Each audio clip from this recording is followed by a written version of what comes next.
नमस्कार दोस्तों। आज की वीडियो में बात करेंगे, अगर किसी व्यक्ति के पास दो इंश्योरेंस हैं, एक हेल्थ का और एक टॉपअप का, लेकिन दोनों ही अलग अलग कंपनियों से हैं, तो क्या उसके क्लेम में दिक्कत आ सकती है? क्या आप इसके बारे में जानते हैं? चलिए वीडियो स्टार्ट करते हैं। चिकन के साथ दूध कौन पीता है?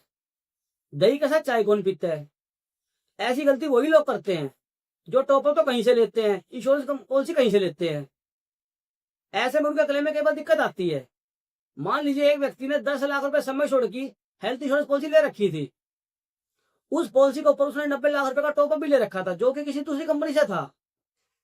अब एक दिन अचानक से वो बीमार हो जाता है, उसको हॉस्पिटल में एडमिट होना पड़ता है। हॉस्पिटल में डिस्चार्ज के समय उसका जो बिल होता है वो 15 लाख रुपए का बन जाता है। तो उसकी पहले वाली इंश्योरेंस कंपनी 10 लाख का जो बेसिक समय छोड़ था, उसमें से क्लेम 10 लाख पास कर देती है। जो ऊपर का 5 लाख रुपए था, जो कि टॉपअप में से पास होना था, उसके लिए उस पेशेंट को उस कंपनी में इंटीमेट करना पड़ता, बताना पड़ता है। कई दफा टॉपअप वाली कंपनी उस क्लेम को रिजेक्ट कर देती है कि इस क्लेम को मैं कैशलेस नहीं करूंगी, इन्वेस्टमेंट करूंगी। उस केस में आपको सारे बिल उस कंपनी में भेजने पड़ेंगे, बाद में आपका पैसा वापस आएगा। उसका कारण क्या है? उसका कारण ये है कि आपका टॉपअप है वो किसी दूसरी कंपनी से था, हेल्थ इंश्योरेंस किसी दूसरी कंपनी में था।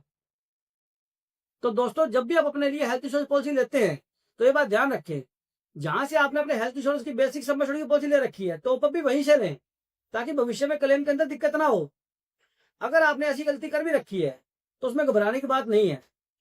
जब भी आपका टॉपअप का रिन्यूअल का समय आता है, किस्त का समय आता है, उसको आप बिना पिछले बेनिफिट खोए पहले वाली कंपनी में पोर्ट कर सकते हैं, जहां से आपका बेसिक सम एश्योर्ड की पॉलिसी चल रही है। तो दोस्तों, ये थी इंश्योरेंस के बारे में छोटी सी जानकारी। इंश्योरेंस के बारे में ऐसी और जानकारी के लिए हमारे चैनल को लाइक करें, शेयर करें, कमेंट करें, सब्सक्राइब करें। Insurance smart India. धन्यवाद दोस्तों।